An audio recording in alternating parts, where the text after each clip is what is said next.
Last moments. Making a choice. What is death? It is a unique experience, and each culture has their own way of thinking about it, defining, and honoring it. Cultures have their own views and rituals. Some cultures pull their hair, others believe that the life force that leaves their bodies during sleep, and in other cultures, death is viewed as a transition to a different type of existence that still allows interaction with the living. Nonetheless, something important to keep in mind should be that the way our cultures deals with death may not generalize to other groups or cultures, and vice versa. Determining death.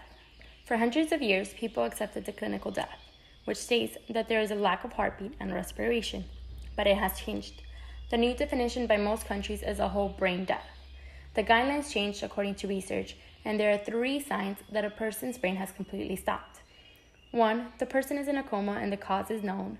2. All brain stem reflexes have permanently stopped working. 3. Breathing has permanently stopped, so a ventilator or a breathing machine must be used to keep the body functioning. But brain death is a controversial topic. The individual could be in a persistent vegetation state that they will not recover from, and the family must face difficult ethical decisions about what to do with that individual. Euthanasia. The painless killing of a patient suffering from an incurable and painful disease, or an irreversible coma. The practice is illegal in most countries. There are 2 types. There's active euthanasia, which you're deliberately ending someone's life. That may be based on a clear statement of the person's wishes or a decision made by someone else who has the legal authority to do so. It would be administering a drug overdose or ending a person's life through a so-called mercy killing. Passive euthanasia. Death is brought by an omission. It involves a person to die by withholding available treatments.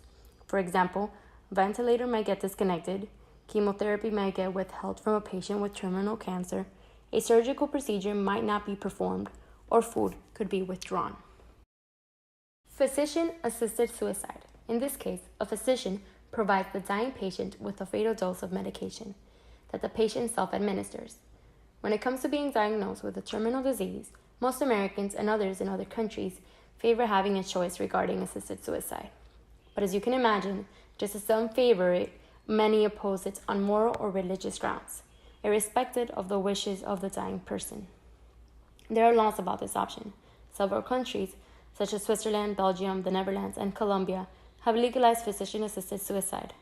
There are laws that have certain guidelines that they have to be met. For example, in the Netherlands, there are 5 criteria before a terminally ill person can require this. 1. The patient's conditions have to be intolerable with no hope of improvement. 2. No relief is available. 3. The patient is competent. 4. The patient will make the request repeatedly over time. And 5th, 2 physicians review the case and agree with the patient's request. At the end of the day, the option, how the person goes, is on them. And I do believe everyone should have the option to think thoroughly what is the best choice for them.